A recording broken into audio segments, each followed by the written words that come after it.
Hello everyone, मैं हूं पंकज कुमार साहब और आप सभी का आपके अपने चैनल नैनो स्टडी क्लासेस में स्वागत करता हूं। आज की क्लास बायोलॉजी 12th है ना, 12th क्लास है और आज हम पढ़ने वाले हैं आवृत्त बीजियों में प्रारूपीय भ्रूणों का विकास किस तरीके से होता है। इसमें आवृत्त बीजों में प्रारूपी भ्रूण का जो विकास होता है वह किस तरीके से उसका विकास चलता है, विकास का जो क्रम होता है ना, कैसे चलती है, उसी को हमको आज पढ़ना है।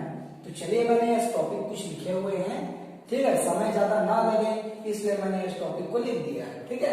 चलिए, तो देखिए कि स्टार्ट खास कर रहे हैं कि आवृत्त बीजी है ना, आवृत्त बीजियों को एक नाम से जाना जाता है, क्या? मादा युग्मकोद्भिद, ठीक है ना, मादा युग्मकोद्भिद के नाम से जाना जाता है, जिसमें क्या का विकास होता है? भ्रूणकोश का विकास होता है। आवृत्त बीजियों को क्या कहा जाता है? मादा युग्मकोद्भिद भी कहा जाता है, जिसमें भ्रूणकोश का विकास होता है, ठीक है, जिसमें भ्रूणकोश का विकास होता है। और जब इसका विकास होता है तो चैलेंजर मेगास्पोर क्या होती है? उस समय क्रियाशील अवस्था में होती है। चैलेंजर मेगास्पोर कौन सी अवस्था में होती है? क्रियाशील अवस्था में होती है, ठीक है ना।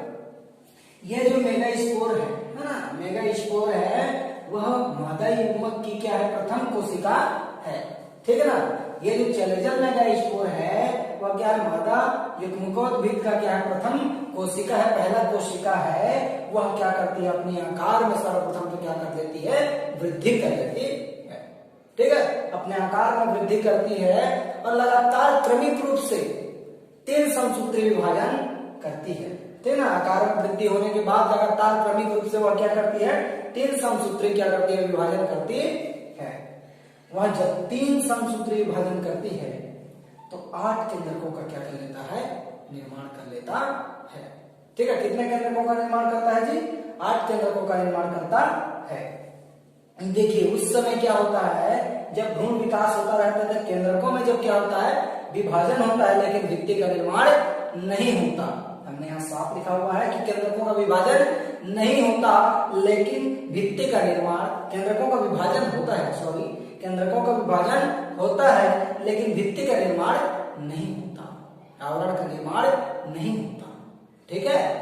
अब देख लीजिए कि जो 8 केंद्रक निर्माण हुए है ना, उनमें से प्रत्येक केंद्रक को क्या क्या कहा जाता है उसके बारे में आपको बता रहा हूं कि पहला जो केंद्रक होता है, मुख्य केंद्रक, जो सबसे बड़ी होती है, उसे क्या का नाम से पुकारते हैं? अंडाणु, है ना। मुख्य केंद्रक जिसे क्या कहा जाता है? अंडाणु। और उसके अगल बगल, उस मुख्य केंद्रक के अगल बगल 2 और केंद्रक पाए जाते हैं जो आकार में छोटी होती है, जिसे क्या कहा जाता है? सहायक कोशिका कहा जाता है। क्या कोशिका कहा जाता है जी? सहायक कोशिका कहा जाता है, ठीक है। अब देखिए, जो 3 कोशिका और बचे, क्या उन्हें क्या कहते हैं? प्रतिमुख कोशिका कहा जाता है। इन कोशिकाओं के विपरीत दिशा में होने के कारण ये तीनों कोशिकाओं को क्या कहा जाता है? प्रतिमुख कोशिका कहा जाता है, ठीक है। अगला देख लीजिए, बाकी हमारे 2 बच गए, उन्हें क्या कहा जाता है? ध्रुवीय नाभिक के नाम से जाना जाता है, ठीक है। यहाँ से हमने पढ़ा कि आवृत्त बीजी को दूसरे नाम से मादा युग्मकोद्भिद के नाम से जाना जाता है। इससे क्या होता है? भ्रूणकोश का विकास होता है। ये कब होता है? कि क्रियाशील कौन होता है? चैलेंजर मेगास्पोर जब क्रियाशील होता है तभी इसका विकास होता है। और यह चैलेंजर मेगास्पोर क्या होती है? मादा युग्मकोद्भिद की प्रथम कोशिका है। प्रथम कोशिका होने के कारण वो क्या करती है? आकार में वृद्धि करती है। जब आकार में वृद्धि कर लेती है तो क्या करती है? लगातार क्रमिक रूप से 3 समसूत्री विभाजन करती है। और 3 समसूत्री विभाजन करने के दौरान वह कितने केंद्रकों का निर्माण कर देता है? 8 केंद्रक का निर्माण कर लेता है। जब भ्रूण का विकास होता रहता है तो केंद्रकों का विभाजन होता है, लेकिन भित्ति का निर्माण नहीं होता। और ये 8 केंद्रकों का क्या, जो बड़ी केंद्रक होती है उसे अंडाणु कहते हैं। उसके अगल बगल 2 केंद्रक पाए जाते हैं जिसे सहायक कोशिका कहा जाता है। और इन्हीं के विपरीत जो 3 केंद्रक पाए जाते हैं उन्हें क्या कहा जाता है? प्रतिमुख कोशिका कहा जाता है। और बाकी जो बचे हमारे 2 उसे क्या कहते हैं? ध्रुवीय नाभिक कहा जाता है। ये एक क्रम में व्यवस्थित रूप से रहते हैं। अगला जो है वो है हमारा जो अगला पॉइंट है, क्या है? भ्रूण कोश की संरचना। क्या है जी? भ्रूण कोश की संरचना किस तरीके से बनती है, वो कैसे बनी है, उसी को हमको क्या करना है, डिटेल करना है ना। उनकी डेफिनेशन को हमको क्या करना है, पढ़ना है। तो चलिए मैं आपको बताता हूँ कि जो भ्रूण कोश होता है, हमने इससे पहले क्या पढ़ा कि भ्रूण कोश में कितने केंद्रक पाए जाते हैं जी, 8 केंद्रक पाए जाते हैं। ठीक है, 8 केंद्रक पाए जाते हैं, जिसमें से एक बड़ी कोशिका होती है, एक बड़ी केंद्रक होती है जिसे अंडाणु कहा जाता है। उसके अगल बगल 2 केंद्रक पाए जाते हैं जिसे क्या कहा जाता है, सहायक केंद्रक। उनके जो क्या होते हैं, विपरीत दिशा में 3 केंद्रक पाए जाते हैं जिसे प्रतिमुख कोशिका कहा जाता है, और 2 बचे वो ध्रुवीय नाभिक कहलाते हैं। ठीक है, हमने यही पढ़ा था। तो चलिए 8 केंद्रक से बना क्या भ्रूण कोश, उसकी जो संरचना होती है किस तरीके से बनती है, उसी को हम डिटेल करते हैं।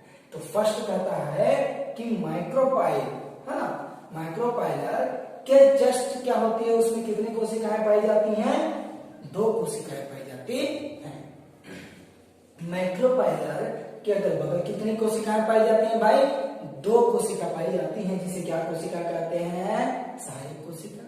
हमने कहा था कि अंडक के दोनों अगल बगल क्या होते हैं, 2 केंद्रक पाए जाते हैं जिसे सहायक कोशिका कहते हैं। वहीं हमने कहा कि माइक्रोपाइलर के अगल बगल 2 कोशिकाएं पाई जाती हैं जिसे क्या कहा जाता है, सहायक कोशिका कहा जाता है। अगला पॉइंट कि देखिए जो सहायक कोशिका होती है, हाँ सहायक कोशिका होती है, उसके ऊपर हमने यहाँ डायरेक्शन दिया है कि उसके ऊपर एक केंद्रक पाया जाता है जिसे क्या कहते हैं हम, अंडनाभिक कहा जाता है। क्या कहते हैं जी, अंडनाभिक कहते हैं। और यह किसकी तरह कार्य करता है, मादा युग्मक की तरह कार्य करता है। ठीक है, यह मादा युग्मक की तरह क्या करता है, पूरी जो कार्य होती है, कार्यशैली होती है, क्रियाशैली होती है, उसको क्या करती है, पूरी फॉलो करती है ना, उसी के तरीके से कार्य करती है। अगला पॉइंट कि भ्रूण कोश की जो चैलेंजल सिरा होता है, ऊपरी सिरा है ना, भ्रूण कोश में आप जो डायग्राम देखेंगे उसके ऊपर क्या है, चैलेंजल जो पॉइंट लिखा हुआ है, उसी के अगल बगल क्या होते हैं, 3 कोशिकाएं पाई जाती हैं जिसे क्या नाम पकड़ा गया है, प्रतिमुख कोशिका कहा जाता है। ठीक है, प्रतिमुख कोशिका कहा जाता है। और अगला पॉइंट क्या है कि भ्रूण कोश के केंद्रीय भाग में, मीन्स पॉइंट पे सेंटर में केंद्रीय भाग में 2 नाभिक पाए जाते हैं जिसे क्या कहते हैं, पोलर नाभिक कहा जाता है, जिसे क्या कहते हैं, पोलर नाभिक कहते हैं। और जब ये क्या होते हैं, कुछ समय ऐसा बीतने के बाद ये दोनों नाभिक आपस में क्या होते हैं, जुड़ जाते हैं, एक हो जाते हैं, है ना, जुड़कर क्या बनते हैं, एक हो जाते हैं, जिससे क्या होते हैं, वे दोनों अलग होने के कारण वे अगुणित हो जाते हैं और आपस में जुड़ने के बाद वे द्विगुणित हो जाते हैं, है ना, जिसका नाम क्या होता है, द्वितीयक नाभिक कहलाता है। जो क्या कहलाता है, द्वितीयक नाभिक। ठीक है, अगला जो हमारा पॉइंट है वो है परागण की क्रिया, है ना। परागण की क्रिया पुष्पों में किस तरीके से होती है, पौधों में कहां से शुरू होती है ना, तो उस प्रक्रिया को हमको क्या करना है, समझना है। ठीक है, तो आप ध्यान से सुनिएगा कि मैं क्या कह रहा हूं। ठीक है, तो देखिए परागण की क्रिया क्या कहलाती है ना, उसको शुरू से हम एक अच्छे तरीके से न्यू से पकड़ेंगे तभी समझ में आएगा ना। तो देखिए परागण की क्रिया कहां से स्टार्ट हो रही है, तो मैं आपको बता दूं कि परागण की क्रिया किसे कहते हैं। तो जो पुंकेसर होता है ना, पुंकेसर में क्या होते हैं, पराग कोष होते हैं, और पराग कोष के अंदर क्या होते हैं, पराग के कण होते हैं। ठीक है, पुंकेसर के अंदर क्या होता है, पराग कोष पाया जाता है, और पराग कोष के अंदर परागकण पाए जाते हैं। वे परागकण उसी पौधे के दूसरे पुष्प के साथ या फिर क्या करते हैं, दूसरे पौधे के पुष्प के साथ क्या करते हैं, संयुग्मन की क्रिया करते हैं या संकरण की क्रिया करते हैं, जिसे क्या कहा जाता है, परागण की क्रिया कहलाती है। ठीक है, जिसे क्या कहते हैं, परागण की क्रिया कहलाती है, कहते हैं। अब देख लीजिए ये प्रक्रिया किस तरीके से शुरू होती है। तो जो परागकोश होता है, हाँ, पुंकेसर में क्या होता है, परागकोश जो होता है उसके अंदर हमने क्या कहा कि परागकण मौजूद होते हैं। परागकोश के अंदर परागकण मौजूद होते हैं। जब परागकण क्या होता है, परिपक्व हो जाता है, क्या हो जाता है जी, परिपक्व हो जाता है, तो क्या हो जाता है, परागकोश की जो दीवार होती है वो क्या होती है, फट जाती है। फटने के कारण, फटेगा तो क्या है, कि सही बात क्या, परागकण क्या हो जाएगा, बाहर निकल जाएगा।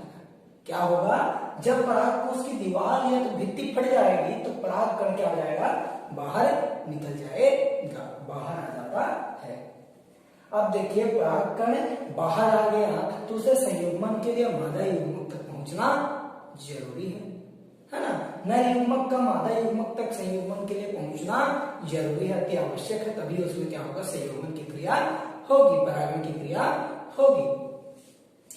तो भ्रूणकोश में न जाकर यह, है ना, कहाँ डायरेक्टली न जाकर, भ्रूणकोश में सीधा न जाकर वह कहाँ जाती है, पहले अंडक या तो मादा जनन की जो वर्तिकाग्र होती है ना, पुष्प के जो पुंकेसर होते हैं उसके अंतिम जो सिरा होता है उसे क्या कहते हैं, वर्तिकाग्र कहा जाता है। तो इसमें क्या होता है, देख लीजिए कि वह क्या करता है, वर्तिकाग्र पर पहुंचता है ना, कहाँ पर पहुंचता है, पहले वर्तिकाग्र पर पहुंचता है, कहाँ का, मादा जनन अंग के वर्तिकाग्र पर वह स्थित होता है।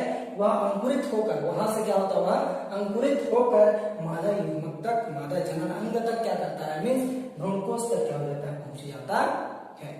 ठीक है, डायरेक्टली वह भ्रूणकोश में नहीं जाता, पहले अंडक या तो क्या, मादा जनन जो है, संयुग्मन की मादा जनन जो है वह वर्तिकाग्र पर, मादा जनन की जो वर्तिकाग्र पाई जाती है वहां पर मौजूद होती है, वहां वह अंकुरित होती है, अंकुरित होने के बाद वह मादा युग्मक तक पहुंचती है, अर्थात भ्रूणकोश तक क्या होती है, पहुंच जाती है।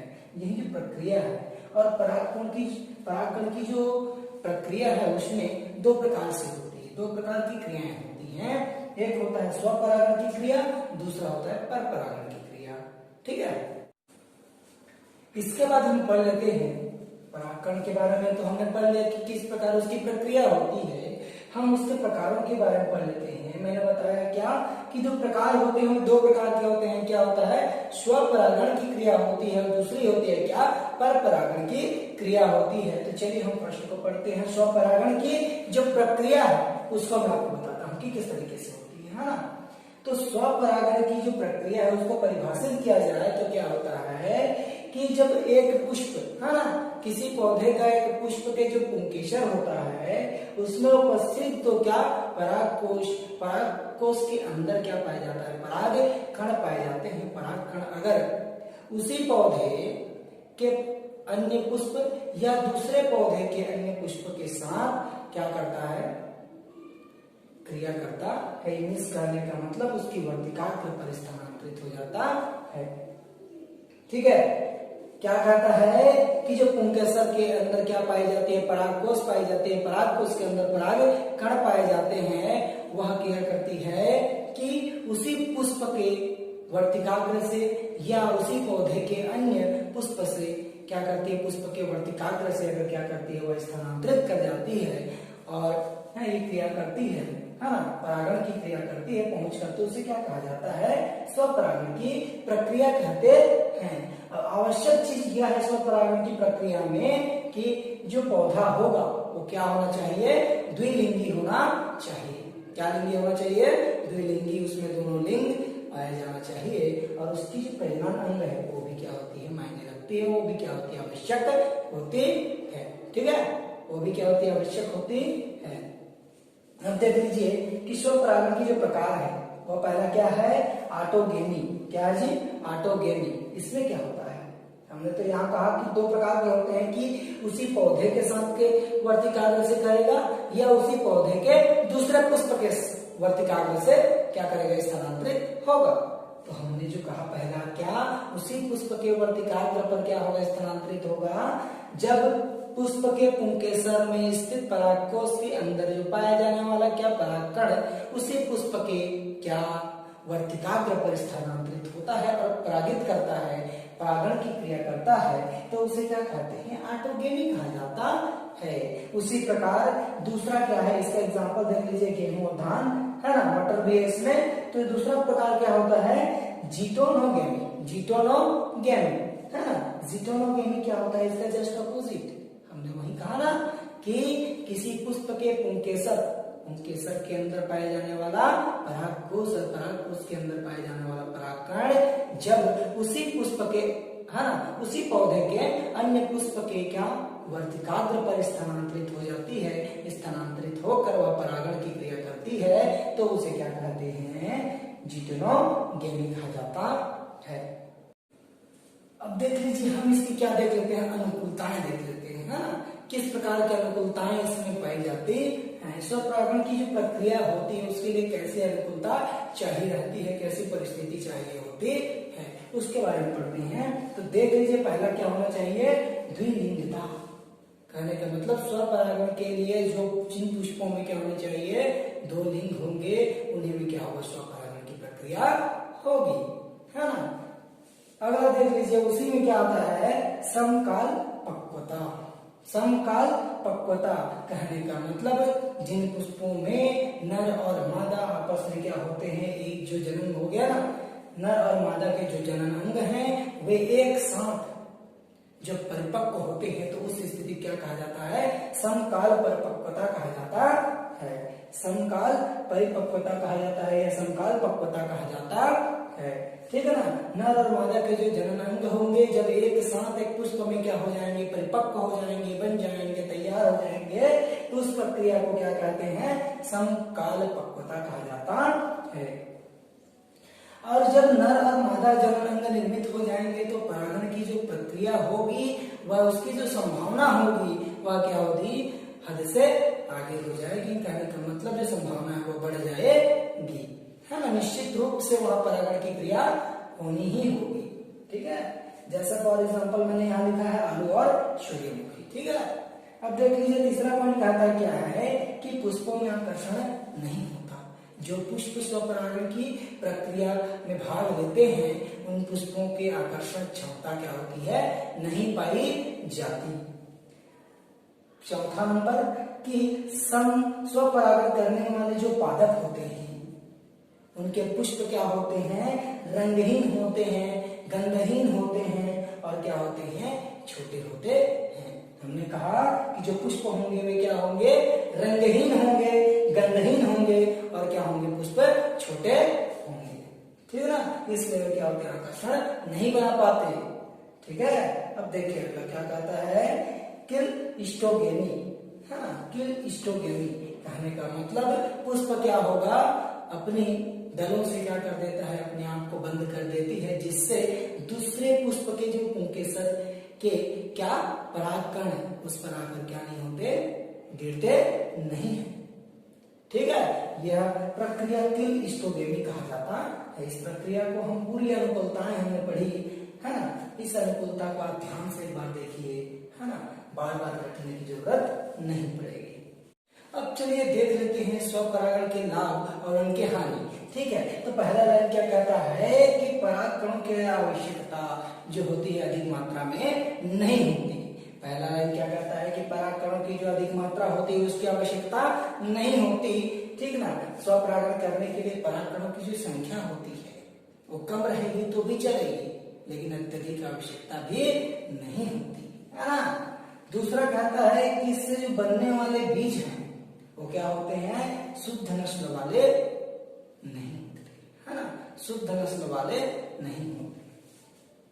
अब देखिए ये क्या कहता है कि पुष्प, है ना, ये हमने मिस्टेक कहा कि शुद्ध नस्ल वाले होते हैं, है ना। हमने कुछ मिस्टेक कर दिया इसमें कि इसमें क्या होता है, जो बीज बनेगा वो शुद्ध नस्ल वाला होगा।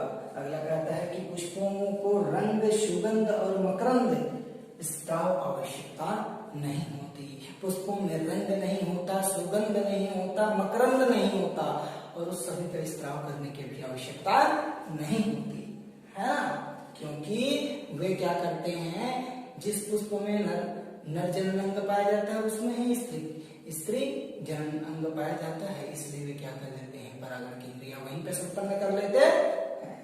अगला देखिए, पुष्पों में पर परागण नहीं होता। पुष्पों में किसमें, स्वपरागण जो करते हैं ना उनमें पर परागण की प्रक्रिया नहीं होती। जो पुष्प क्या करता है, स्वपरागण की प्रक्रिया करता है, वह पर परागण की प्रक्रिया नहीं करती, ठीक है। ये उसके लाभ हो गए। उसके हानि की भी चर्चा करते हैं। उसकी हानियां किस प्रकार से हैं कि पुष्प की जो संख्या होती है ना, पुष्पों की संख्या क्या होगी, कम होती है और क्या होते हैं, पुष्प हमेशा छोटे होते हैं, इसमें हानि है हमारी। हमारी कि स्वपरागण जो प्रक्रिया होती है उसमें जो पुष्प बनेगी वह क्या होगी, कम मात्रा में होगी और क्या होगी, छोटी होगी। अगला क्या है, उससे स्वपरागण से जो उत्पन्न पौधे होंगे, है ना, वो अच्छे स्वस्थ पौधे के गुणों का क्या होगा, सम्मिश्रण होगा। अच्छे और स्वस्थ जो पौधे होंगे उनके दोनों के गुणों का क्या होगा, सम्मिश्रण होगा, दोनों का मिश्रण होगा, गुणों का आपस में मिला हुआ बनेगा।